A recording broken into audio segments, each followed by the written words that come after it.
140 acres of Kentucky grass, pale gold under an October sky that has not decided what it wants to be. Frost on the fence posts, frost on the gravel. A farmhouse at the end of a lane, smoke curling from the chimney the way it has curled every morning for 60 years. Inside, a kitchen that smells like wood and dish soap and someone who is no longer here. A woman in a barn coat stands at the counter, 74 years old, hands still wet from the sink. She is looking at something she has just pulled from the bottom drawer. A tin, sealed with packing tape, her dead mother's handwriting across it.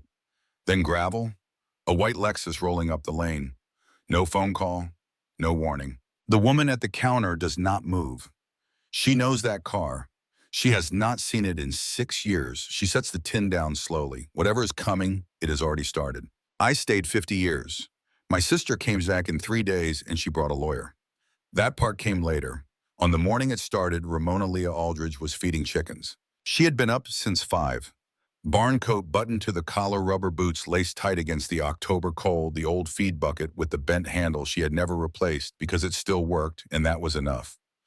Her breath came out in the small clouds that hung in the air for a moment before the morning took them. The grass held the night's frost, and it crunched under her boots the way it only did in October, when the season had finally made up its mind about what it wanted to be. Across the road, the kitchen light at Bernice Mercer's place was already on. It always was. Bernice Mercer had been turning that light on before dawn for 51 years, and there was something steadying about it the way a lighthouse is steadying. You did not need to look at it every morning to know it was there. 11 days since Ramona had stood at the edge of a grave in Harlan County and watched them lower her mother into the ground. 3 days since the funeral. The farm was still the same. 140 acres of rolling Kentucky grass. The east fence that leaned after the ice storm 2 winters back. The soft ground near the old well where the earth never quite firmed up, not even in August. The apple trees her father had planted along the creek in 1959, their branches stripped bare now and reaching into the gray sky like the fingers of old hands. Everything the same, just quieter. She scattered feed without thinking about it. The chickens moved around her boots, unhurried and familiar. She had done this 10,000 mornings. She would do it 10,000 more if her knees held and the Lord was willing, and if neither cooperated, she would do it anyway. She thought about her mother, not the hospital version, not the woman in the bed at the end with the tubes and the machines and the particular smell of a room where someone is leaving. She thought about the kitchen version, Deanne May Aldridge sitting at the table 2 months before the hospital, both hands wrapped around a cup of tea looking out the window at this same field. She had said something that morning that Ramona had not understood at the time. This land knows who belongs to it. Ramona had thought her mother was drifting, the mind going soft at the edges the way it sometimes did in the last months. She had smiled and poured more tea and changed the subject. But standing here now in the same cold on the same ground, she was not so sure her mother had been drifting at all. Then she heard the car, a white Lexus with a small dent above the left rear wheel. Ramona recognized it before she saw the plates. She stood at the barn door with the feed bucket still in her hand and watched her younger sister pull up to the house like she came every week. No phone call, no warning. 6 years of silence reduced to nothing by a 4-hour drive up from Nashville. Darlene stepped out in a charcoal wool coat leather bag over one shoulder, hair neat in the way that took effort to look effortless. She was 71 years old but carried herself like a woman who had decided at some point that age was a negotiation she intended to win. She looked around the property once, not at Ramona, at the property, with the quick, assessing glance of someone checking whether what they had been told matched what they were seeing. Then she smiled. Mona. Nobody had called her that since their mother. Darlene crossed the yard in her good shoes, careful on the gravel, and wrapped Ramona in a hug that smelled like department store perfume and the leather interior of a car that cost more than the barn. I have been so worried about you, Darlene said once they were inside, setting her bag on the chair by the door with the ease of someone who had already decided she was not leaving soon. All the way up here alone, at our age. Ramona put the kettle on and did not answer. Darlene looked around the kitchen. Not at Ramona, at the ceiling crack near the light fixture, at the peeling paint on the window frame, at the 2 cabinet doors Floyd had rehung before he got sick and never came back to fix. She was looking at the walls the way you look at walls when you are counting what they are worth. Ramona got 2 cups down from the shelf. They sat with their tea. Darlene talked. The drive up, the traffic through Lexington, how losing a parent made you think about what really mattered, how important it was at their age to be practical. She said practical 3 times in the first 10 minutes. Ramona counted. Then Darlene said something new, something Ramona had not expected. Things have been difficult since Kirby left. The divorce, the settlement, everything costs more than people realize. She said it lightly, the way you say something heavy when you do not want the other person to pick it up and examine it. But Ramona heard what was underneath, a tiredness, a thinness in the voice that was not about the driver, the traffic, or the grief. Darlene was in trouble, not the kind of trouble you talk about openly, the kind you dress up in a charcoal wool coat and drive 4 hours to solve with someone else's land. Ramona wrapped both hands around her coffee cup and waited. 74 years had taught her one thing about people who needed something from you. Let them arrive at it in their own time. There is a company, Darlene said, almost as an afterthought, though nothing about it was an afterthought, and both of them knew it. Sunridge Energy, out of Louisville. They have been buying land all through this part of Kentucky, paying very well from what I understand. Ramona looked at her tea. I just thought since you are here alone now, it might be worth knowing about. How long have they been buying? Ramona asked. Oh, I do not know exactly. I just heard about it recently. Someone at my church mentioned it. Ramona nodded and said nothing more. 74 years had taught her a second thing about people who were lying. Let them keep talking. She got up and refilled the kettle. When she turned back, Darlene was looking out the window. Not at Ramona, at the field. That long, slow, assessing look that had nothing to do with missing home and everything to do with math. Later, after Darlene had taken her bag to the spare room and the house had gone quiet, Ramona stood at the kitchen table and looked at what her sister had left behind. Darlene's cup of tea sat where she had set it down. Untouched. Cold. The tea bag still in it, the string hanging over the rim like a small flag of surrender. She had not come for tea. Ramona turned off the kitchen light and stood in the dark a moment. Down the road, Bernice Mercer's kitchen window still burned steady through the trees. The same light, the same window, the same quiet road. Some things did not move. The next morning before Darlene came downstairs, Ramona walked to the mailbox. The air was sharp and still. Frost on the fence posts, frost on the gravel, the particular cold of an October morning that has not yet decided whether it will warm up or simply settle in for the duration. The envelope was from Harlan County First National Bank. The logo was small and serious, the kind of logo that did not try to be friendly, because friendliness was not what banks were for. She opened it, standing at the mailbox, her breath making small clouds that drifted across the page as she read. 2 overdue property tax installments. Total balance $4,200, including penalties and interest. Deanne had fallen behind in the last year of her life when the hospital bills were coming and the paperwork was piling up on the kitchen table, and the woman who had always kept everything in order was no longer able to keep anything in order at all. The letter gave 60 days to pay in full before the county initiated tax lien proceedings. Ramona folded the letter and put it in her coat pocket. She knew her savings, $6,800 in the only account she had, enough to pay, but it would leave her with almost nothing. She thought about the roof that needed replacing and the pump in the barn that dripped and the east fence that leaned a little more every winter. She went back inside before Darlene came down. That afternoon, Ramona drove into town to the bank. Merle Mayfield had managed the Harlan County First National Branch for 11 years. He was a man in his late 50s with a handshake that lasted exactly the right amount of time and a voice that carried the tone of someone who had already made up his mind before you sat down.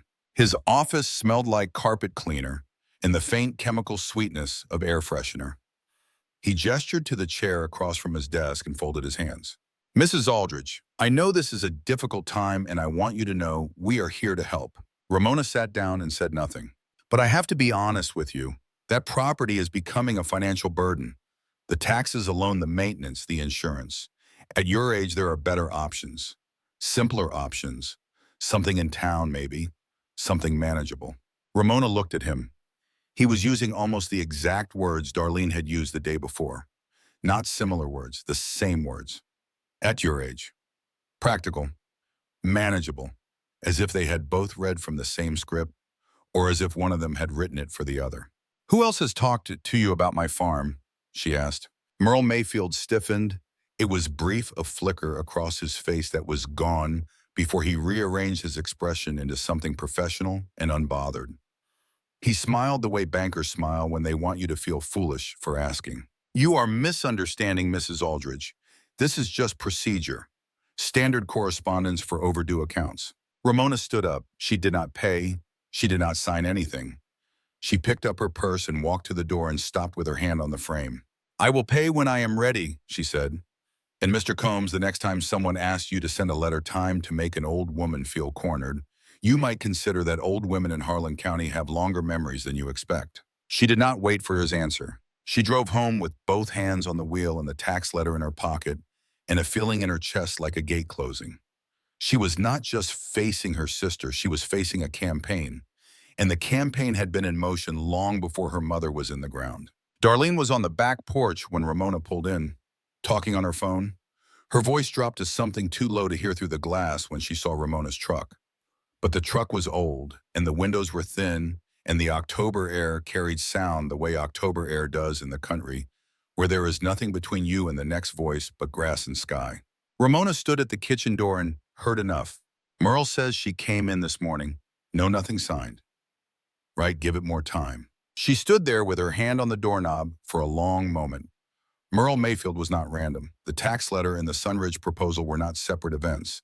They were two arms of the same machine, and her sister was the one who had built it. Something shifted in Ramona. Not anger, not yet. Something colder than anger. The recognition that the woman sleeping in the spare room, the woman who had hugged her in the yard and said, "I have been so worried about you," had been coordinating with a banker and a property consultant in a Nashville law firm while their mother's body was still warm in the ground, while the flowers on the grave had not yet wilted, while Ramona was still washing their mother's dishes and folding her dish towels and smelling her hand lotion in the wood of the bottom drawer. She had been grieving. Darlene had been organizing. Ramona went inside and closed the door quietly. She wiped the counters. She cleaned the stovetop. She wiped the shelf where her mother had kept the salt and pepper shakers and the small clay rooster that had stood in the same spot for 30 years. She wiped around the rooster without moving it. The kitchen still smelled like her mother. Wood and dish soap and dried herbs hanging from the small rack above the window. The kind of smell that did not leave just because the person who made it was gone. She hung the dishcloth over the faucet the way her mother always hung it, folded, once draped just so. Then she stood there with nothing left to wipe and the house quiet around her, and the weight of what she had heard on the porch settling into her bones the way cold settled into old houses. Darlene went to bed at 9:30. Ramona heard the bed springs, heard the hall light click off, heard the house find its particular silence, the one it kept after 10 o'clock. The furnace cycling, the wind outside, the faint tick of the kitchen clock that she had stopped hearing years ago and could only hear now when everything else was still. She did what she always did when her mind would not quit. She cleaned. Again. The same counters, the same stovetop. But this time her hands led her somewhere they had not gone before. The bottom drawer. It was stiff. It always had been. The wood had swelled sometime in the 90s and never fully recovered. You had to pull it with both hands, angling slightly to the left, the way you had to know to do it the way only someone who had lived in this kitchen for decades would think to try. Inside, dish towels folded in thirds. A ball of rubber bands gone brittle with age. 2 birthday candles. A cork. The small things people keep without remembering why the ordinary debris of a life lived in one place long enough for the drawers to fill themselves. Ramona lifted out the dish towels one by one, setting them on the counter. And there in the back corner of the drawer was the tin. She knew it immediately. The flour tin, white with a faded blue rim, dented on one side from the year it fell off the counter, and her mother picked it up, checked the dent, and put it back without a word. Ramona had not seen it since she was a girl. She had forgotten it existed. But the moment her fingers touched it, she knew it the way you know the sound of your own name spoken in a room full of noise. It was heavier than flour. She lifted it out with both hands and set it on the counter under the light. The lid had been sealed with brown packing tape, 2 strips crossed, pressed down carefully at the edges. Not the quick, impatient taping of someone in a hurry. The slow, deliberate taping of someone who wanted it to stay closed until the right time.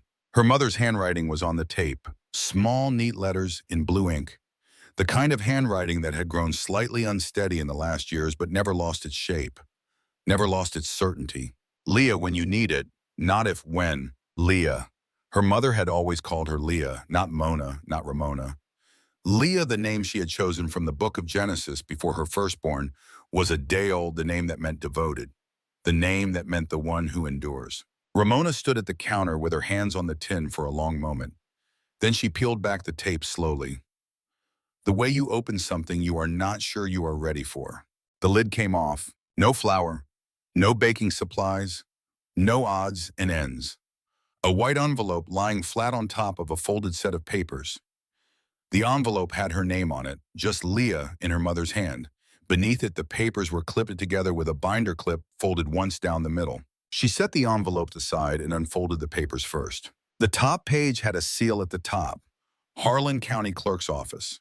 Below the seal, dense legal language, the kind that took a moment to parse, the kind that meant something specific and permanent. Warranty deed. This deed made this 14th day of January 2020. Ramona read slowly, her mother's full legal name. The description of the property, 140 acres more or less, lying and being in Harlan County, Kentucky. The parcel number she recognized from the tax notices she filed every year. And then the name of the grantee, Ramona Leah Aldridge. Her own name, in a county clerk's ink. On a piece of paper her mother had signed alone without telling a soul. She read it again. The deed was dated nearly 4 years ago. Signed, notarized, filed, legal, complete. The farm had not been her mother's to give away at death because her mother had already given it. On a January morning that Ramona had known nothing about Deanne May Aldridge, had transferred 140 acres of Harlan County, Kentucky into her eldest daughter's name. Then she had put the deed in a flour tin and put the flour tin in the back of the bottom drawer and sealed it with 2 strips of packing tape and said nothing for 3 years. Said nothing while Ramona cooked her meals.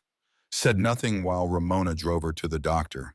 Said nothing while Ramona sat beside her bed in the hospital and held her hand and told her everything was going to be all right. Said nothing because Deanne Aldridge had decided that some things were better found than given. Ramona stood at the counter with the deed in her hands and tried to understand what she was holding. Not the legal meaning, she understood that. Property transferred, name on the document, hers. She understood the words and the seals and the signatures. What she could not understand was the silence. 3 years of silence.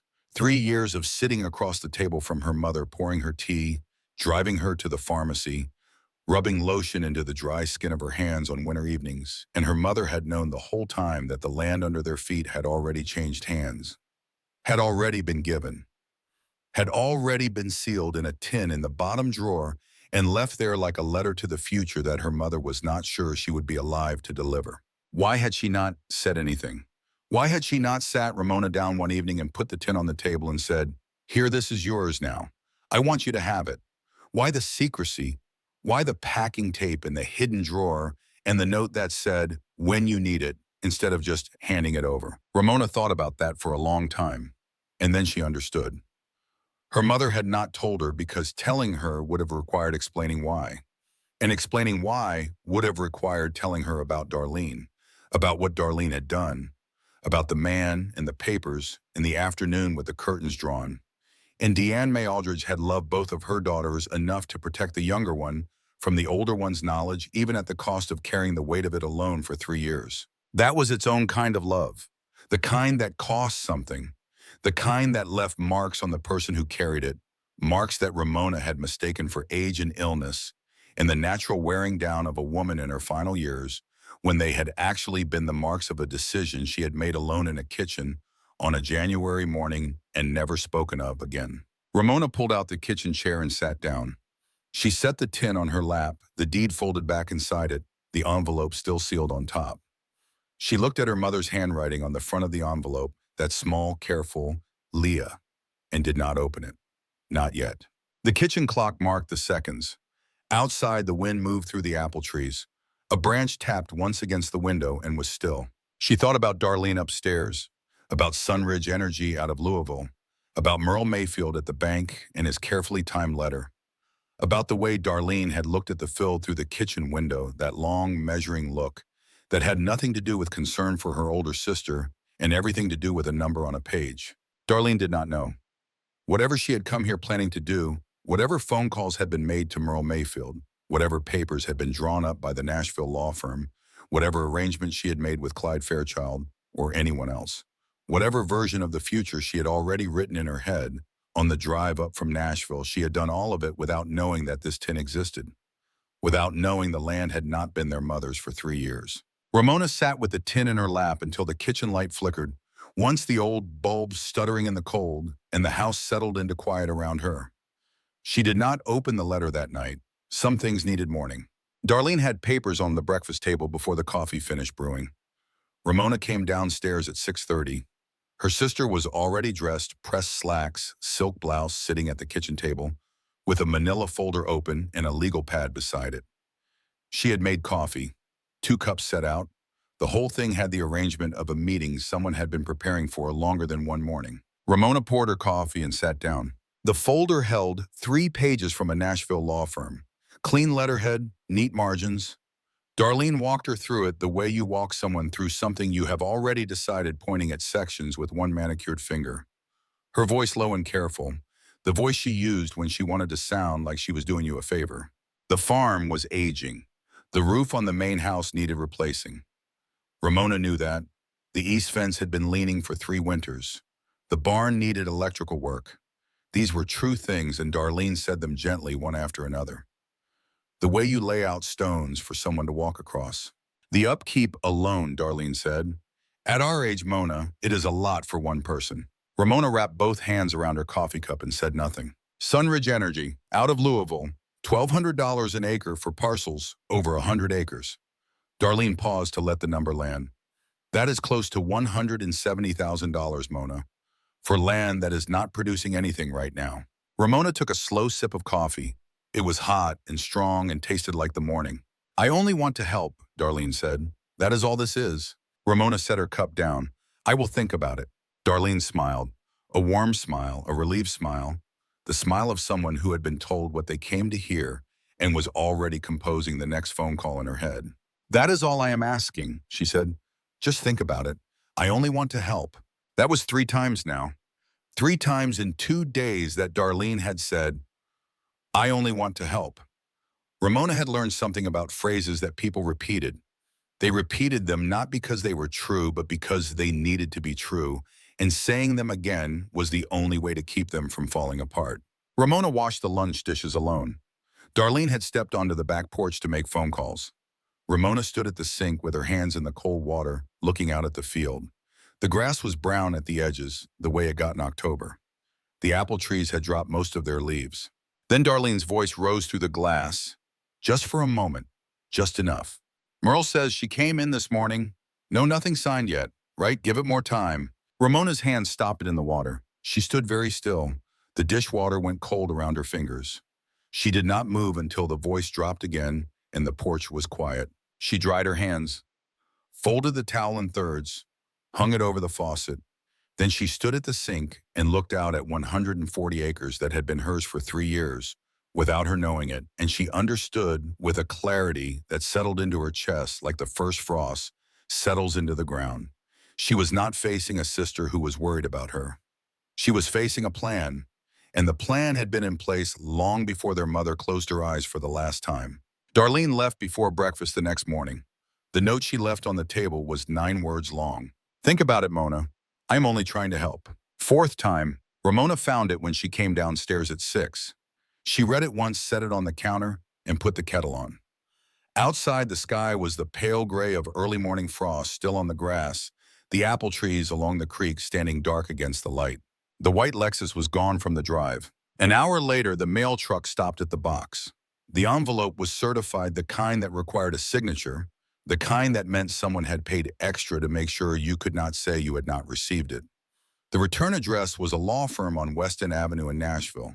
The logo was small and tasteful, the kind of logo that said, "We have been here a long time and we do not need to impress you." Ramona signed for it at the door and brought it to the kitchen table. She set it next to the flour tin. For a moment, the two things sat side by side on the table. The dented white tin with the blue rim, her mother's handwriting on the tape, and the crisp Nashville envelope with its tasteful logo.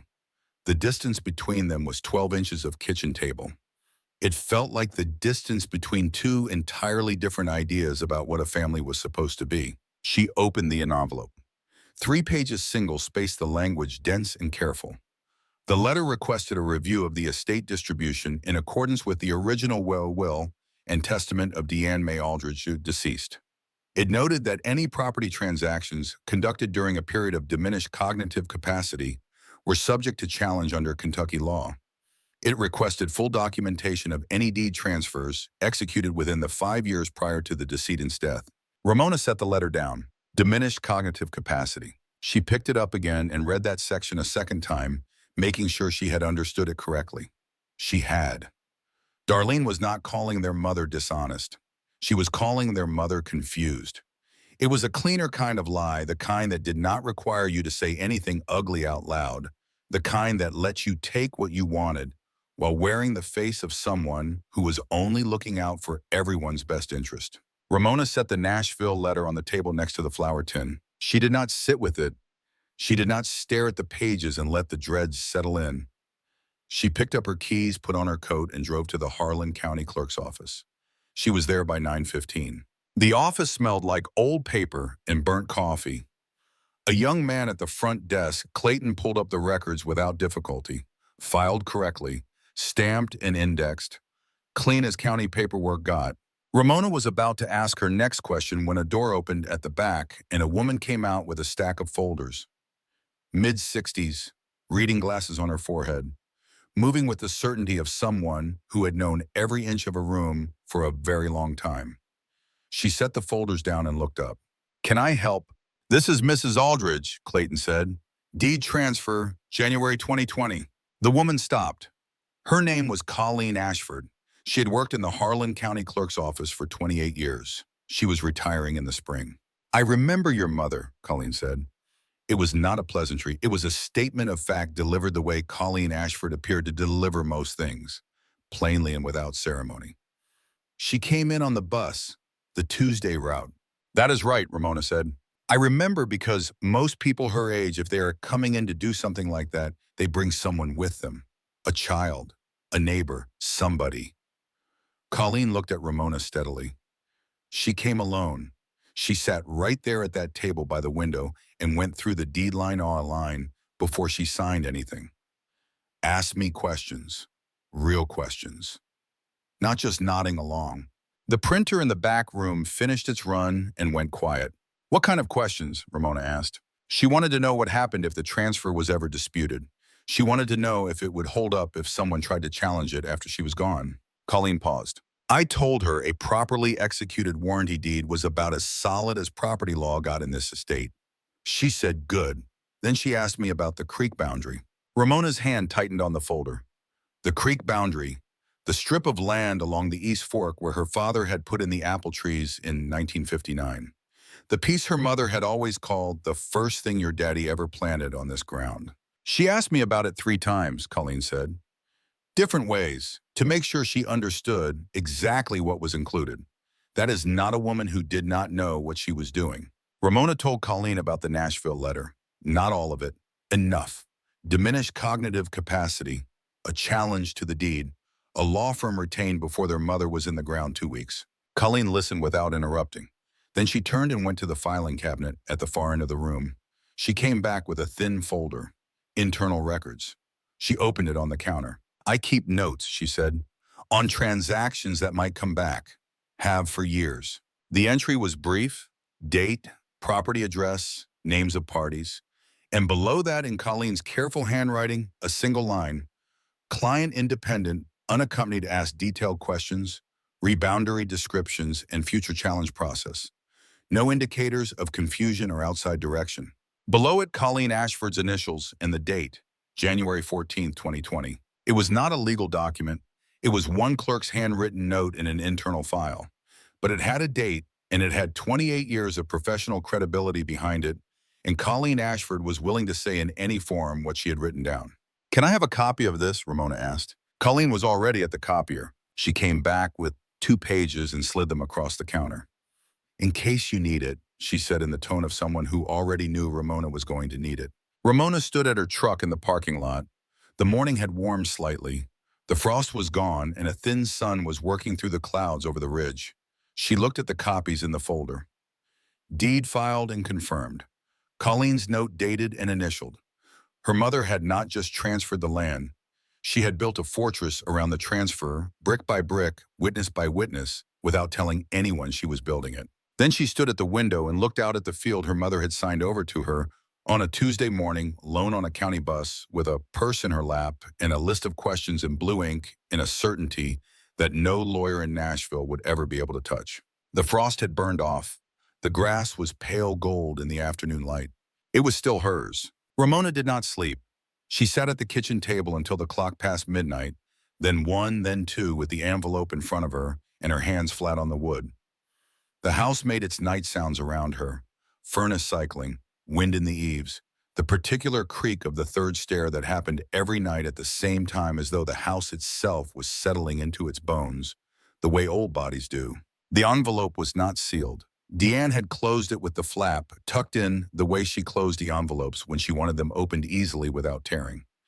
The kind of consideration you extend to the person who will open it after you are gone, because you will not be there to say careful with it, so you build the carefulness into the thing itself. Ramona pulled out the letter at 10 minutes past 2 in the morning, when the dark outside the window was complete, and the only light was the single bulb above the kitchen table, the one that buzzed faintly when the temperature dropped below freezing.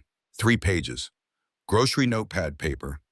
The kind with a small rooster printed at the top. Her mother's handwriting. The slight tremor of the last years visible in the downstrokes, but the letters still formed with intention. Not a sick woman's writing. A woman who knew exactly what she was putting down and why. "Leah, I am writing this in October of 2021. I am going to put it in the tin and trust that you will find it when you need it.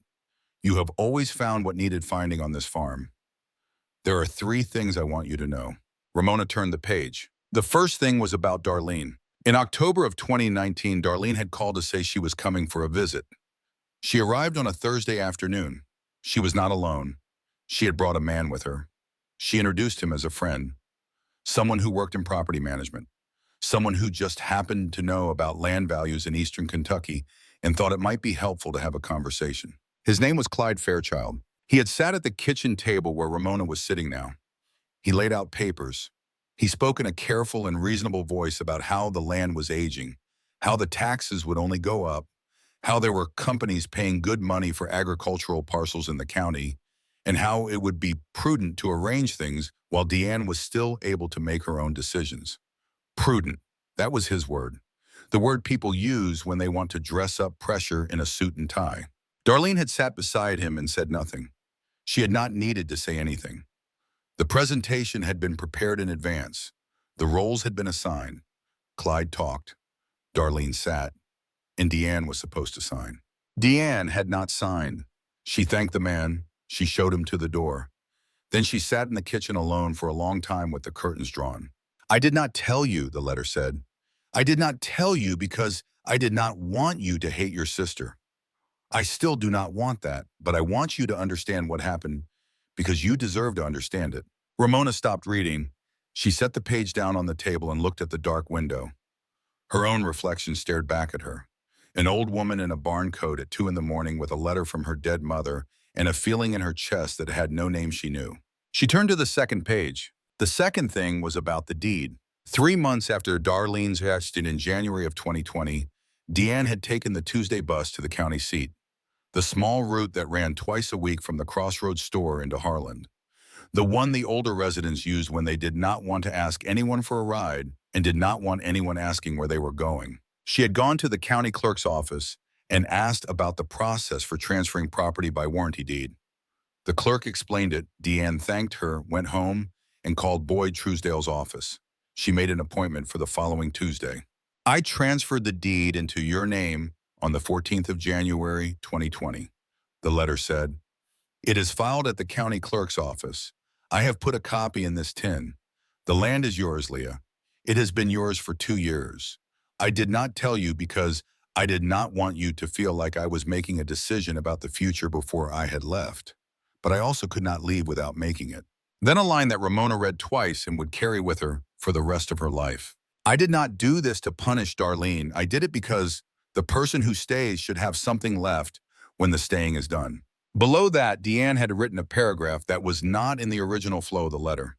It was added later. Ramona could tell because the ink was slightly different and the handwriting was steadier, as if her mother had come back to the letter on a better day and added what she had been afraid to put down the first time. I know you will think I was unfair to your sister. I was not unfair. I paid for Darlene's college tuition. I paid the deposit on her first apartment in Nashville. I paid for her wedding. Darlene received her share over 30 years, one check at a time. What I am giving you cannot be divided into checks. What I am giving you is the ground under your feet. Ramona set the second page beside the first. The third thing was short, written on a separate line at the bottom of the last page below, a space that Deanne had left deliberately.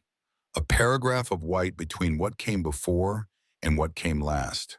The way you leave a pause in a conversation when you are about to say the thing that matters most and you need the silence to hold it up. Leah, you never asked me what I wanted. You were just there. I know you thought that was ordinary. It was not ordinary. It was everything. Ramona folded the letter along its original creases. She placed it back in the envelope, set the envelope in the tin, pressed the lid down gently.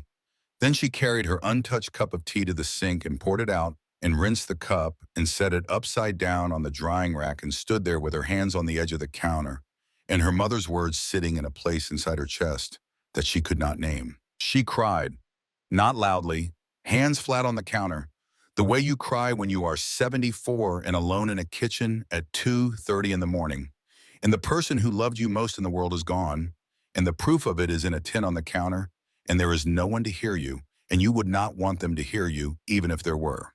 The morning came the way October mornings come in Harlan County, gray and slow and cold. Ramona dressed, fed the chickens, came inside, and called Boyd Truesdale at 9 o'clock. He picked up on the second ring. I was wondering when I would hear from you, he said. She told him about the Nashville letter, read him the relevant sections. He listened without interrupting, which was the thing about Boyd Truesdale. He had been her parents' lawyer since the 80s. He knew when to talk and when to let the other person finish. Here is what they are working with, he said when she was done. The deed transfer took your mother's land out of her estate before she died. Darlene cannot touch it through probate. The only way she wins this is if she can convince a judge that your mother did not understand what she was signing. She took the Tuesday bus into Harlan by herself, Ramona said. She asked questions. She knew exactly what she was doing. I know that, Boyd said, but knowing it and proving it are different things. Then Boyd told her something that was not in the letter, something Deanne had done the evening before the signing that Ramona had never known about. Your mother came to my office the night before, Tuesday evening after the clerk's office was closed. She sat in my chair and put a piece of paper on my desk, a list of questions, 7 items written in blue ink with bullet points. She went through every one of them. Ramona held the phone tighter. The last question on that list, Boyd said. She had written it at the bottom underlined once. If Darlene sues, who wins? I told her the person with clean paperwork, good witnesses, and the truth. She nodded and said, then I will need all 3. Ramona closed her eyes, her mother on a Tuesday evening. A list of questions in blue ink, 7 items, the last one underlined. Preparing for a war she hoped would never come, but making certain that if it did, her daughter would have what she needed to win it. I need to come in, Ramona said. I have already been to the clerk's office. Colleen Ashford remembers everything. She hung up the phone and looked at the flour tin on the counter. Then she picked up her keys and walked out to the truck. She did not go to Boyd's office first. She went to Bernice Mercer's house. The gravel lane was lined with dry corn stalks, brown and papery in the October wind. The sky was that flat gray that came in October and did not lift until spring. Bernice opened the front door before Ramona reached the porch. Saw your truck. They sat at Bernice's kitchen table with their coffee. The kitchen smelled of coffee and the faint sweetness of apple butter that Bernice put up every fall, same recipe since 1974, same jars, same labels, written in the same careful hand. Neither of them spoke for a while. This was the thing about Bernice Mercer. She did not fill silence. She let it sit until the other person was ready. She had been letting silences sit for 81 years, and she had gotten very good at it. Ramona told her about Darlene's Ayabon, the papers, the solar company, the name, the price per acre, the specific parcel threshold. Things nobody learns from a church bulletin. Bernice nodded once. Nobody reads that in a newspaper, Ramona said. No, Bernice agreed quietly. They do not. Bernice got up and went to the second drawer of the kitchen dresser. She came back with a notebook.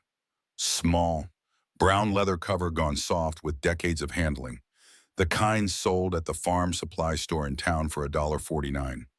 She had been keeping one since 1987 when her husband Sheldon started driving long-haul roads, and she found that writing things down made the nights feel less wide open. She kept writing after Sheldon died. Not because she needed to anymore, because the habit had become a way of paying attention, and Bernice Mercer believed that paying attention was a form of respect for the road she lived on and the people who lived on it with her. She turned pages slowly. Her finger moved down each margin.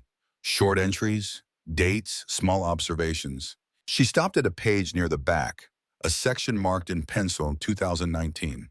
Here, she said, and turned the notebook so Ramona could read. The entry was dated the second week of October. The handwriting was small and precise. Tennessee plates, dark blue sedan, parked at Aldridge Place, 2:10 to 5:40. Man in suit, in and out 3 times, do not know him. Ramona read it again. I did not know who he was, Bernice said. Still do not. But that kind of car, that kind of suit, he was not from around here. And he came back twice more that week. She turned 2 more pages, 2 more entries. Same description, same Tennessee plates written out in full. Ramona looked up. That was the fall Mama got sick, before she went to the hospital the first time. I know, Bernice said. She turned back to this first entry and pointed to the line below the car description. Deanne's kitchen curtains drawn all day. Not like her. Ramona sat with that. Deanne Aldridge had kept those kitchen curtains open every single day for as long as anyone could remember. Open when she made coffee. Open when she shelled beans. Open in the evening until she turned the light off. The window faced the road, and she liked to see what was passing. Liked to wave. Liked to know the day was still going on outside. Drawn curtains meant she had not wanted to be seen or had not wanted to see, or both. She never said anything to you, Bernice asked, about visitors that fall. No, she never said anything. Bernice nodded slowly. I did not say anything either. Figured it was her business, but I wrote it down. She smoothed the page with her palm. I always figured if something was wrong enough to notice, it was wrong enough to write down, even if you did not know yet what it meant.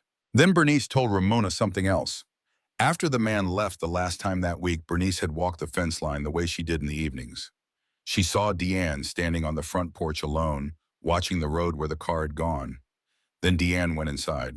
And for the first time in 51 years that Bernice had known her, the kitchen light went off before 7. I nearly walked over, Bernice said. Nearly knocked on the door. But I knew Deanne. She would talk when she was ready. A pause. She was never ready. Ramona asked for the notebook page. Bernice tore it out carefully, straight along the spine, and folded it once and held it out. You can have it, she said. I already know what it says. The drive from Bernice's house took 11 minutes. Ramona watched the clock on the dashboard.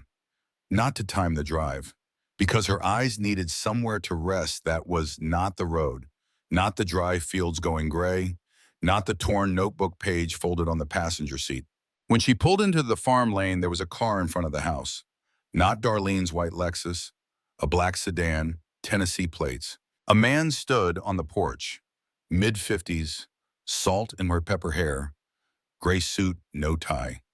He had his phone to his ear, and he turned when he heard the truck, and he smiled the way a man smiles when his job is to make you feel comfortable while he takes something from you. Mrs. Aldridge? He extended his hand as she came up the steps. Clyde Fairchild, Fairchild Property Group. Darlene Stanfield suggested I stop by in person. Ramona did not shake his hand. She did not invite him inside. She stood on the porch of her mother's house with the notebook page in her coat pocket and the October wind cold on her face, and looked at the man her mother had shown to the door 4 years ago. He was polished, professional. He produced a printed proposal from a leather portfolio, $1,200 per acre, 168,000 total, 30-day closing. He spoke the way people speak when they have given the same pitch many times and have learned to make it sound like the first time. His eyes moved to the field behind her while he talked, measuring. Mr. Fairchild, Ramona said. He stopped mid-sentence. How many times have you been to this house? A pause. I am sorry. October 2019, dark blue sedan. You were here 3 times in 1 week. My neighbor wrote down your license plate number. The change in his face was small, a tightening around the eyes. The smile holding its shape, but the warmth draining out of it, the way color drains from a leaf before it falls. I think you may be mistaken, Mrs. Aldridge. I am not mistaken, and my mother did not sign then. I will not sign now. Please leave my property. Clyde Fairchild put the proposal back in his portfolio. He closed it with a soft click. He nodded once, turned, walked to his car, and drove away down County Road 7 without looking back. Ramona stood on the porch until the sound of his engine was gone and the road was quiet again. Her hands were shaking. Not from fear, from a kind of anger that she had not felt in years, the kind that lives in your chest and your jaw at the same time and makes your teeth ache. She went inside and called Boyd Truesdale. 3 days later, Hollis called. Ramona was at the kitchen table going through the folder of documents she had assembled. The deed copy, the Nashville letter, Bernice's notebook page. She had laid them out in order the way you lay out evidence, not for a courtroom, but for yourself to see the shape of something you have been living inside without knowing it. The phone rang. Nashville area code, not Darlene's number. Aunt Mona. The voice was male, early 40s, hesitant, in a way that suggested the hesitation had been there for a long time, not just since he dialed. It is Hollis, Darlene's son. Ramona had not heard Hollis's voice in 8 years. The last time was at Floyd's funeral when Hollis had stood at the back of the church and left before the reception, and Ramona had found a card in the mailbox the next day that said only I am sorry in handwriting that looked like it had been written and rewritten several times. He asked about her health, about the farm. His voice stumbled through the small talk the way a man's voice stumbles when he is working up to saying the thing he actually called to say. Then he said it. I know what my mother is doing. I have known since before Grandma died. The kitchen went very quiet. Ramona could hear the clock. She could hear the wind outside. She could hear Hollis breathing on the other end of the line, the breath of someone who has been holding something for a long time and has decided to set it down. My mother did not just hear about Sunridge at church, Hollis said. She signed a brokerage agreement with Fairchild Property Group in 2019. 15% commission on the total sale price. She was not just selling your land, Aunt Mona. She was making money off selling your land. Ramona said nothing for 10 seconds. She looked at the documents spread across the table. The deed, the letter, the notebook page, and now this, another piece of the picture falling into place and the picture getting uglier with every piece. Why are you telling me this? She asked. Hollis was quiet for a long time. When he spoke, his voice was lower, rougher. The voice of a man who had been carrying something that did not belong to him and was tired of the weight. Because Grandma made me apple pie every Christmas until I was 18. And because you were the only one who came to the hospital the night Grandpa died. A pause. And because some things are wrong, and knowing they are wrong and saying nothing makes you part of them. I do not want to be part of this anymore. The call ended. Ramona set the phone on the table face up and sat in the quiet kitchen with the documents in front of her and the last of the afternoon light coming through the window. She thought about Hollis, about what it had cost him to make that call. He had grown up with Darlene's version of the world, the version where everything was a transaction and sentiment was a luxury, and the only question worth asking about a piece of land was what someone would pay for it. And somewhere inside that upbringing, in a place his mother had not been able to reach, he had kept the memory of apple pie at Christmas and a grandmother who made it and an aunt who came to the hospital on a night when no one else did. He had kept those things the way people keep small flames in high wind, carefully, quietly, until the moment came when they were needed. The understanding was complete now, what her sister had built. Not a plan to help, not a suggestion made in passing, a business operation, contracts signed, commissions negotiated, a timeline built around their mother's diagnosis, pressure applied through Merle Mayfield at the bank, and Darlene at the center of it, pulling strings from Nashville while telling Ramona she only wanted to help. Ramona picked up the phone again and pressed record before she pressed dial. Bernice had told her the week before, sitting at the kitchen table with both hands on her coffee cup. Record every call. You do not have to use it, but you want to have it. Darlene picked up on the third ring. Mona. The voice was still warm, still careful, but the rhythm was different. No small talk, no easing in. The voice of someone who had spent the morning with her lawyer and was now operating on a schedule. I need you to think seriously about what is happening here. My attorney has reviewed everything, and there are real questions about the deed, real legal questions. I do not want this to become a fight. A pause. But I need a response within 10 days. That is just the timeline we are working with. Ramona leaned against the counter. Darlene, she said, who was the man you brought to Mama's house in October of 2019? The silence that followed was not the silence of someone searching for an answer. It was the silence of someone who had not expected the question and needed a moment to decide what kind of lie to build around it. Ramona counted 1, 2, 3, 4 seconds. I do not know what you are talking about, Darlene said. Bernice Mercer saw him. Tennessee plates, dark blue sedan. He was there 3 times that week. She wrote it down. Another silence, shorter. Bernice Mercer is 81 years old, Darlene said. The warmth was gone from her voice now, not replaced by anger, just absent, switched off. She wrote it down at the time, Ramona said. Date, description, license plate. She keeps a notebook, has for 50 years. The deed can still be challenged, Darlene said. Her voice had shifted a second time. Lower, more deliberate. The voice of someone who has stopped pretending and is now simply calculating what moves remain. An 80-year-old woman signing over 140 acres of property alone, without any family present. She was not alone, Ramona said. Boyd Truesdale was there, and Colleen Ashford at the clerk's office has 28 years behind her name and a handwritten note dated and initialed that says Mama was independent, unaccompanied, and asked detailed questions. Silence. Clyde Fairchild came to my house last week, Ramona said. Tennessee plates, black sedan this time. He had a proposal ready, 15% brokerage commission, Darlene. You were not just selling my land, you were earning from it. The line went quiet for so long that Ramona checked the screen to make sure the call was still connected. It was. She waited. She had learned a long time ago that the most powerful thing you could do in a conversation with someone who was lying was nothing at all. You do what you need to do, Darlene said finally. Her voice was flat and stripped. Not the warmth of the first calls, not the cold calculation of a moment ago. Something underneath both of those, the bare floor under the carpet. So will I. The call ended. Ramona stood in the kitchen with the phone in her hand. The afternoon light was going flat through the window. The apple trees along the creek were bare sticks against the gray sky. The east fence leaned at its angle. The barn sat solid and quiet at the edge of the yard. She set the phone face up on the table and did not move for a long time. The next morning, she brought the flour tin to Bernice's house. She set it on the passenger seat before she left. She was not sure why exactly. It felt like bringing company. Bernice opened the door, looked at the tin in Ramona's hands, looked at Ramona's face, stepped back to let her in without a word. They sat at the kitchen table. Ramona told her about the call, the 10-day deadline.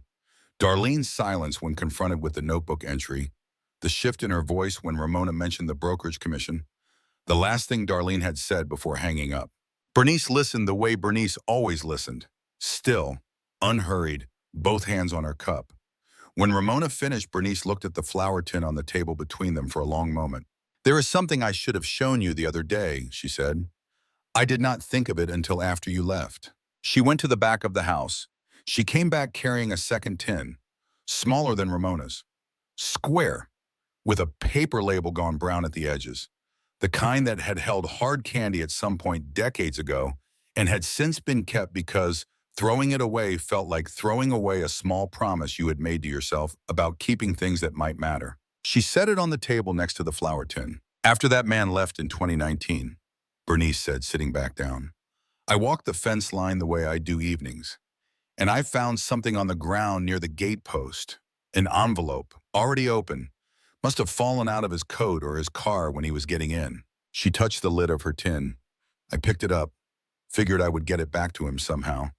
But the car was gone, and I did not know who he was. She shook her head slightly. I could not throw it away. There was writing in it.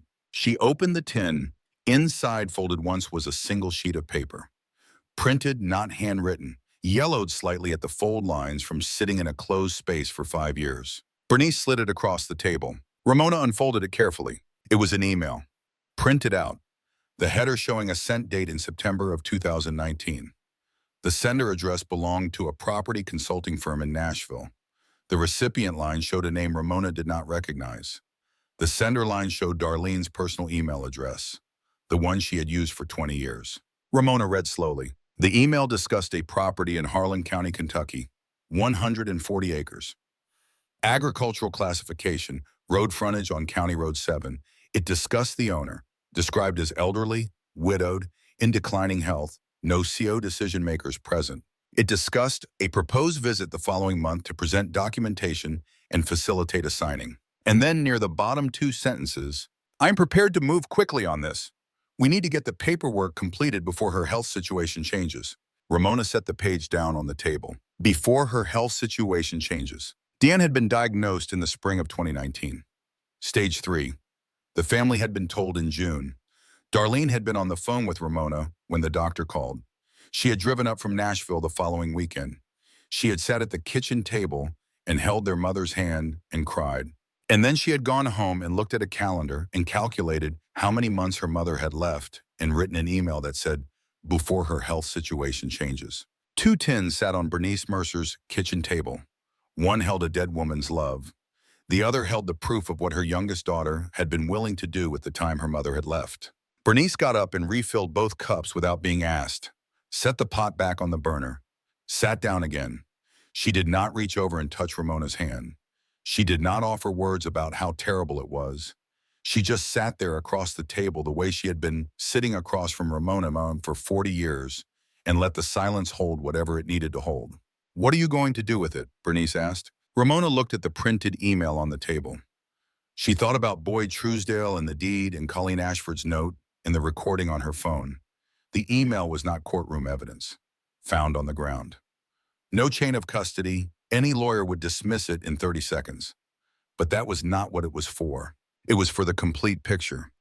The one where Darlene had sat at their mother's bedside in June of 2019, heard the diagnosis, driven back to Nashville, and written an email about health situation changes. That was what it was for.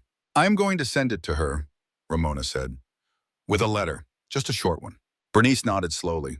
Want more coffee? She asked. Yes, Ramona said, please. 2 tins on Bernice Mercer's kitchen table in the gray October light, and outside the wind moving through the dry cornfield, and somewhere in Nashville a phone that had not yet rung with the news that everything Darlene had built was about to come undone. Not in a courtroom, not with lawyers, but with 3 lines written on a notepad with a rooster at the top, by a woman who had spent 50 years learning that the truth stated plainly was the only weapon she had ever needed. Boyd Truesdale kept his office the way some men keep a promise, without fuss, without alteration. The frosted glass doors still read, Truesdale Attorney at Law in gold letters that had been repainted once in 36 years, and only because the landlord insisted. The stairs creaked at the 4th step and the 9th. The radiator under the window knocked twice every hour when the heat was running. Ramona had heard those knocks before. Twice. Both times she had been sitting in the same wooden chair, and both times the world outside the window had looked exactly the same as it did now, as if Main Street refused to acknowledge that anything important was happening above the hardware store. She laid everything on his desk, every piece she had gathered. Boyd read through it methodically, turning each page with the unhurried precision of a man who understood that patience was not a virtue in law, but a technique. When he finished, he aligned the edges of the stack and placed it at the center of his desk, and removed his glasses and held them in one hand. You will win, he said, not 50-50. You will win. He walked her through it. The deed was properly executed and filed. Colleen Ashford at the clerk's office had made a contemporaneous note documenting Deanne's alertness and independence. Boyd himself had been present at the signing and could testify directly. And the email established a pattern of coordinated pressure that preceded the transfer by months. Any judge in this county will look at this file, Boyd said, and see a woman who protected her land from her own daughter. That is a hard story to argue against. Ramona sat with her hands in her lap. The radiator knocked. Outside, a delivery truck idled at the curb. "So," Boyd said. He put his glasses back on, then took them off again, which was the thing he did when he was about to say something as a person rather than as a lawyer. "Do you want to win in court, or do you want this over?" "Are those different?" "They can be." He set his glasses on the desk. "Court means public record, depositions, months of process. Darlene's name attached to documents that anyone in this county can read for the rest of time. Her son's name, too, if he is called to testify about the brokerage arrangement." He paused. "And it means that whatever is left between you and your sister gets settled by someone who does not know either of you and will forget both of you by the following Tuesday." Ramona looked at the stack of papers on his desk. Every piece of it gathered by people who had simply been present. Bernice with her notebook, Colleen with her initialed note, Boyd with his memory of a woman and her 7 questions, Hollis with a phone call that cost him more than he would ever say. None of them had been looking for evidence. They had just been paying attention to their lives, and their attention had left a trail. "What would you do?" she asked. Boyd leaned forward. "I would write a letter," he said. 3 sentences, maybe 4. I would include a copy of the email, and I would send it to Nashville and see what happened. That is not a legal strategy." "No," he agreed, "it is not." Ramona drove home with the folder on the seat beside her. The afternoon had turned overcast, the clouds thickening from the west, pressing the light flat against the fields. She pulled into the lane and stopped the truck and sat there looking at the house. It needed paint. It needed the porch boards replaced on the south side where the rain pooled every spring. It needed the gutter reattached above the kitchen window, and the storm door rehung, and the chimney repointed before another winter cracked the mortar further. It needed 100 things that would cost money she barely had, and labor she could barely do, and time she did not know how much of she had left. And it was hers, every cracked board and peeling shingle and squeaking hinge of it. She sat in the truck and thought about what it would mean to let it go. Not from fear, not from pressure, from exhaustion. The kind that accumulated over decades of being the one who noticed what needed doing and did it without asking for credit or help or even acknowledgement. The kind that settled into your joints and your spine in the space behind your eyes, where decisions formed before you were aware of making them. She could sell, take whatever Sunridge or anyone else would offer, find an apartment in Harlan or maybe Lexington somewhere with a pharmacy on the corner, and a neighbor who checked on you, and central heating that did not require feeding wood into a stove at 5 in the morning. She could rest. She had earned rest, if earning was even the right word, for 50 years of keeping a place alive. She thought about what $170,000 looked like in a bank account. She had never seen a number like that attached to her own name. It was enough to live on for 10 years if she was careful, and Ramona had been careful her entire life. It was enough to buy a small house in town with a new roof and a furnace that worked and windows that did not let the cold in. It was enough to stop worrying about the next repair, the next storm, the next bill that arrived in the mailbox with a number she could not cover. She thought about what Darlene had said at the kitchen table. These were true things. The roof did need replacing. The fence was leaning further every year. The barn needed electrical work. The county inspector would come around again. And Ramona was 74 years old, and her knees ached every morning when she came down the stairs, and some days the feed bucket felt heavier than it used to, and she knew that the distance between managing and not managing was getting shorter with every season. She was not sentimental about difficulty. 50 years on a farm had cured her of that. She knew the difference between holding on because something was worth holding and holding on because letting go felt like losing. She needed to be sure she knew which one this was. She let the thought sit in the cab of the truck like a passenger. She did not push it away. She did not argue with it. She just sat with it, the way Bernice sat with silence, and waited to see what it became. What it became was a picture, clear and unwanted. Herself in a room with beige walls, a window facing a parking lot, a television on a stand in the corner playing something she was not watching. A kitchen she had not built, cabinets that did not stick, a stove that did not smell like decades of meals cooked for people she loved, and a shelf where the clay rooster was not. She opened the truck door and went inside. The notepad was by the phone. The pen was in the cup beside the salt shaker. She sat at the table where her mother had sat, and her mother's mother had sat, and pulled the notepad toward her, and wrote the date in the upper right corner, the way her mother always wrote dates: month first, then day, then year, each number distinct. She wrote Darlene's name. Then she wrote 2 sentences. Not quickly. Each word chosen and set down with the care of someone placing objects on a shelf, making sure each one was where it belonged before reaching for the next. Mama knew what you did. She signed the deed anyway. She looked at that. The rooster at the top of the notepad stared back with its painted eye. She left a space. Then she wrote one more line. I do not need you to apologize. I need you to stop. She read it back. 3 lines, the entire war reduced to 26 words on a grocery notepad. No argument, no evidence presented, no legal terminology, just the truth in plain English, written by a woman whose mother had taught her that the truth, when it was real, did not need to be long. She folded the paper around the photocopy of the email, put both in an envelope, sealed it, wrote the Nashville address on the front in her own handwriting, the same handwriting she used for everything, because she had only ever had one way of writing, steady and unadorned, the way she had only ever had one way of living. She mailed it the next morning, handed it across the counter at the post office, and watched the clerk stamp it and drop it into the bin with the other outgoing mail, where it became just another envelope among dozens carrying its small cargo of truth south toward Tennessee. 4 days later, the gravel spoke. Ramona was standing at the kitchen sink washing the breakfast dishes. She heard the tires before she saw the car. Not the mail truck, not Bernice's sedan, not any of the sounds the lane made on an ordinary morning. The white Lexus came up the drive slowly, as if the person behind the wheel was not sure they wanted to arrive. It stopped in front of the house. The engine cut off. For almost a minute, nothing happened. The driver's door stayed closed.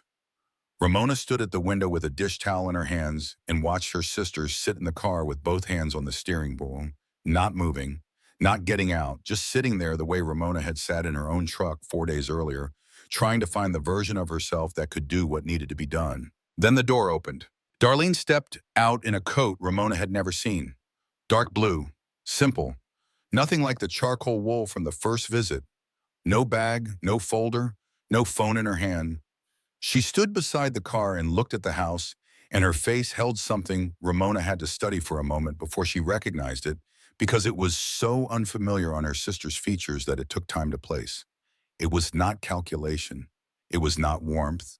It was the look of someone standing at the edge of something they have built and realizing finally and too late that they have built it in the wrong place. Ramona set the dish towel on the counter. She walked to the front door and opened it and stepped onto the porch. She did not go down the steps.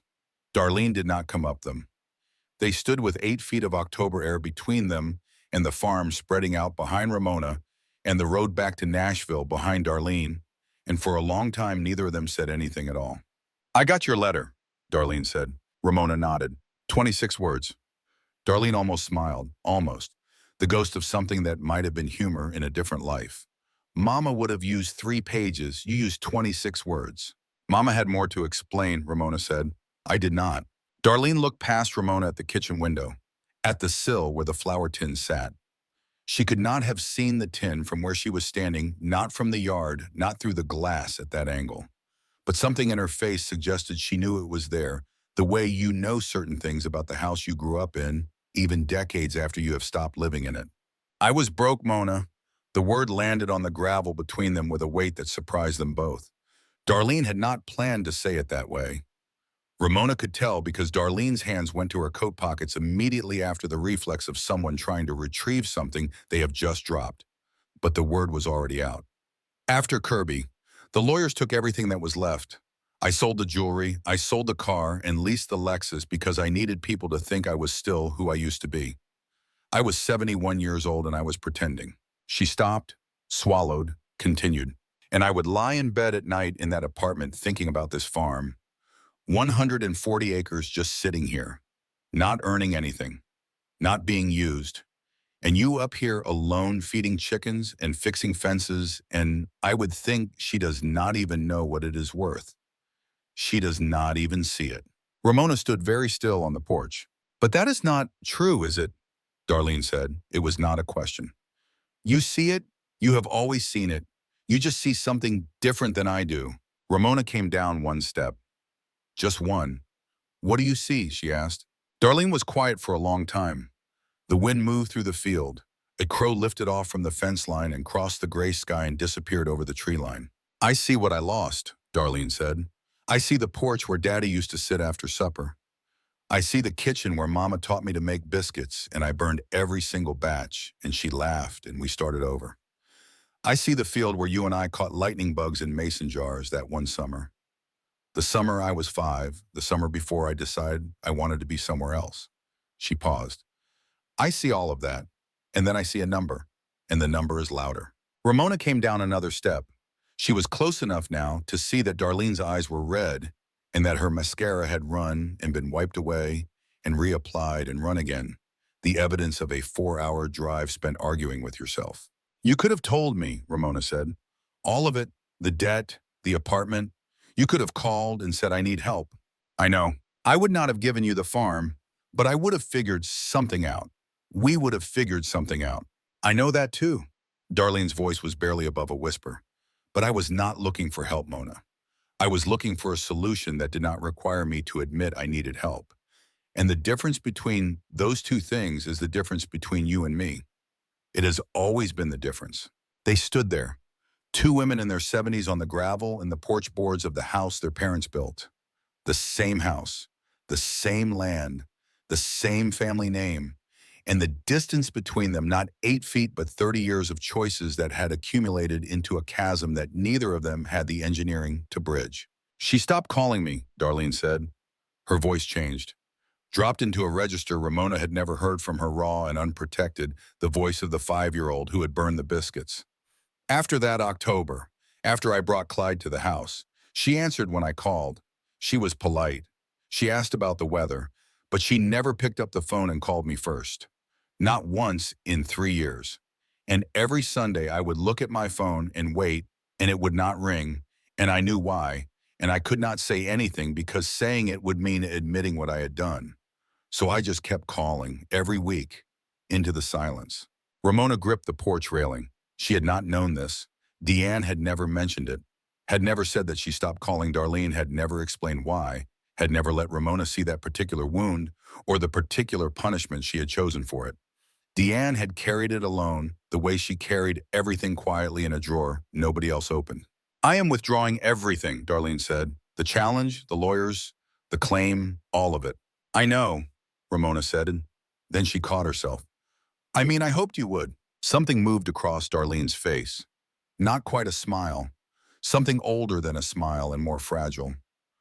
"I wrote an email about our mother's death like it was a deadline," she said.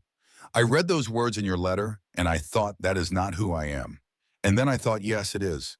That is exactly who I became, and I do not know when it happened." Ramona came down the last step.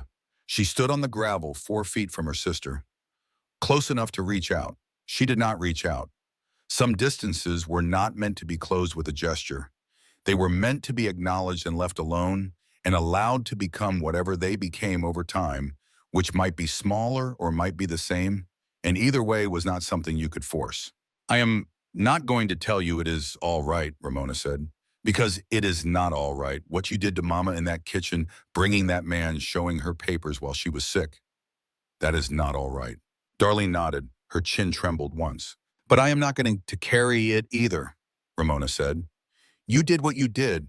Mama did what she did. And I am going to do what I have always done. I'm going to stay here and take care of this place and fix the fence and feed the chickens and sit on this porch in the evening and watch the light go down over the field. That is what I am going to do." Darlene stood there for another moment. Then she reached into her coat pocket and took out something small and held it out. A key. Brass. Old. The kind of key that fit a lock that no longer existed, kept not because it was useful, but because it had once opened something that mattered.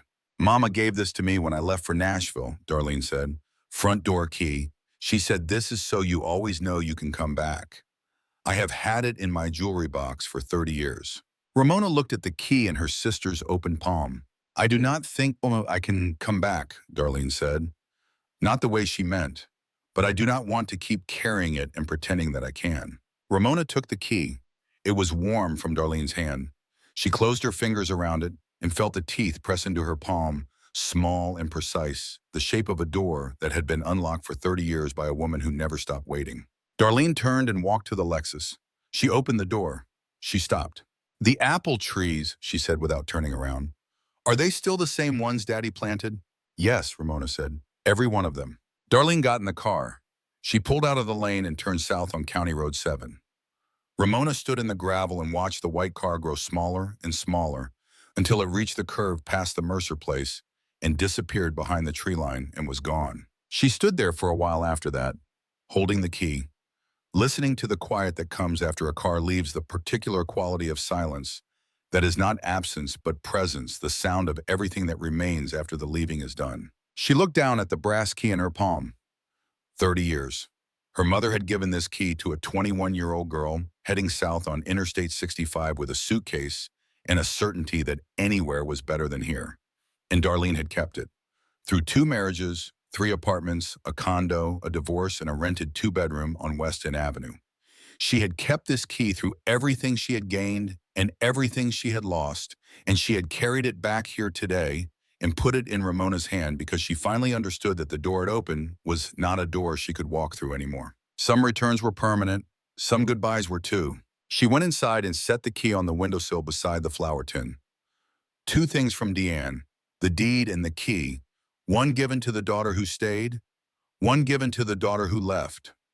Both of them acts of love expressed in the only language Deanne knew, which was the language of objects placed carefully where they would be found by the people who needed them. 3 days passed. Boyd called from his office on a Wednesday morning to say that Darlene's attorney had formally withdrawn the challenge. No conditions, no counteroffer, no further communication expected. "That is it," he said. Ramona was in the barn. She had just finished tightening the last fitting on the water line before the freeze. She set her tools on the shelf and stood there for a moment with the phone against her ear and the thin October light coming through the gap in the siding. "Thank you, Boyd. You do not need to thank me. Your mother did the work, 3 years before any of us knew it needed doing." She ended the call. The barn was quiet. She could smell the wood and the old hay and the faint mineral scent of well water from the pipe she had just sealed. Floyd's paint on the boards. Faded now, but still holding. Still doing what it had been put there to do. A week later, a package arrived from Nashville. Small, padded envelope. No return address. Ramona opened it at the kitchen table. Inside was a photograph album. Blue cloth cover softened at the corners from decades in a drawer. She opened it and found pictures she had not seen since she was a girl. 2 children on the farm. Ramona 8, Darlene 5. Standing by the east fence in summer sunlight, the new posts straight and pale behind them, the apple saplings barely visible in the background, thin as pencil lines against the grass. Ramona was holding Darlene's hand. Darlene was looking up at her with a grin so wide it scrunched her whole face, and Ramona was looking down at her sister with an expression that she recognized now, 50 years later, as the beginning of something she had not yet learned to name. The beginning of being the one who held on. On the back, in Deanne's handwriting, "My 2 girls, summer 1960. There was no note from whoever sent it, no explanation. But Ramona knew. Hollis had not taken a side. He had done something rarer than taking a side. He had returned something that did not belong to him to the person who would know how to keep it. She placed the photograph in the flower tin beside Deanne's letter. She placed the brass key beside the photograph. 3 things in a dented white tin with a faded blue rim. A deed, a letter, a key, and now a picture of 2 girls in a field before either of them knew what they would become. 4 objects in a dented tin, a life's worth of evidence that love was not always spoken and was not always gentle and was not always fair, but that it endured in the things people kept, in the places they kept them, in the faith sometimes misplaced and sometimes vindicated that the right person would find them at the right time. November came the way it always came to Harlan County. Not gradually, but all at once on a Tuesday night with a freeze that turned the world to glass. Ramona woke in the dark to a silence so total it had texture. She lay in bed for a moment, feeling the cold press against the windows, hearing the absence of wind, knowing without looking that the frost had taken everything the October had left undecided. She dressed, went downstairs. The kitchen was cold. She started the coffee and stood at the window while it brewed, looking out at the farm in the first gray light. The flower tin sat on the windowsill.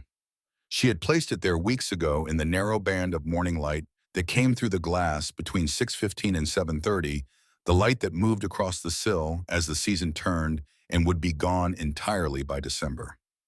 She had not moved the tin since. Each morning she came downstairs and it was there, and each morning she chose not to put it away, and the choosing had become so habitual that it was no longer choosing at all.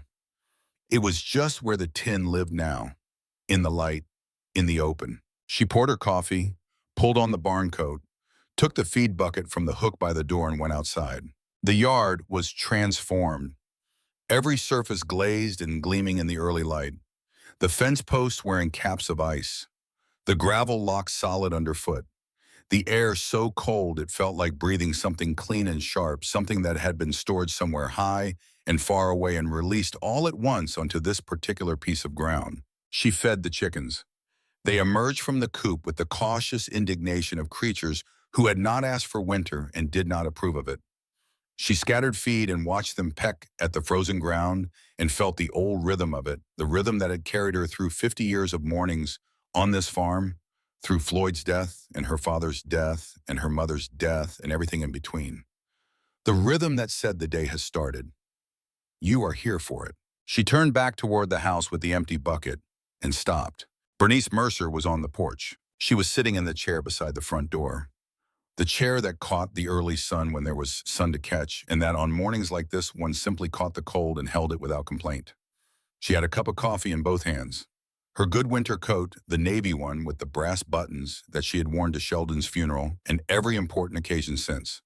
Her white hair pinned up the way it had been pinned up every day of the 40 years Ramona had known her. She was sitting with the settled, unhurried posture of a woman who had arrived exactly when she intended to and would leave exactly when she was ready. Ramona had not heard her come up the lane. The frozen gravel would have carried the sound of tires, but Bernice's car was old and quiet, and Bernice herself was the kind of person who arrived without announcement, because she believed that the best arrivals were the ones that did not require the other person to prepare. She sat in the spot where Deanne used to sit, the same corner of the porch, the same angle to the morning. The position that said, without language, I am part of this place, not by deed or by blood or by any document filed at any clerk's office, by presence, by the accumulated weight of 4 decades of coffee at this table and silence on this porch and notebooks filled with the small, true details of a road that most of the world would never notice and would never need to. Ramona stood at the bottom of the steps with the empty bucket in her hand. She did not move. Something settled. Not in the house, not in the ground, in her. The way frozen ground settles under the first hard cold, small, certain. The feeling of something finding its level after a long time of being unsure where level was. Bernice looked at her over the rim of her cup. Coffee's on, she said. Ramona came up the steps. Inside the kitchen was warm. The coffee was strong, 2 cups on the table, the flour tin on the windowsill in the morning light, the notepad with the rooster by the phone, the clay rooster on the shelf, the dish towel folded and hung over the faucet the way Deanne had always hung it. They sat down.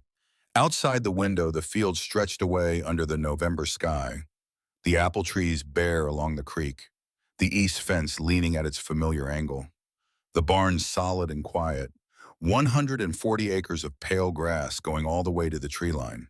Darlene had not called.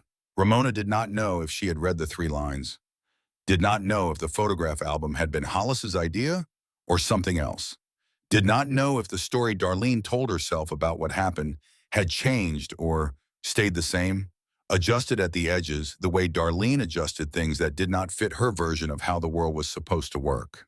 That door was where it had always been, not closed, not open. Ramona had stopped expecting it to move. Some things you let be what they are. She wrapped both hands around her coffee cup and looked out the window at the field. Her field, signed over on a Tuesday morning by a woman on a county bus who had understood without being told that the person who stays should have something left when the staying is done. Bernice sat across the table and drank her coffee and did not say anything because Bernice Mercer had spent 81 years learning that the most important things in life were not the things people said, but the things they did. And what she had done this morning was drive up the lane in the cold and sit on the porch with coffee and wait. Ramona Leah Aldridge was 74 years old. She lived alone on 140 acres in Harlan County, Kentucky. The roof needed replacing. The porch boards were soft on the south side. The chimney mortar was cracking. The east fence would need attention before the next ice storm, and the one after that, and the one after that.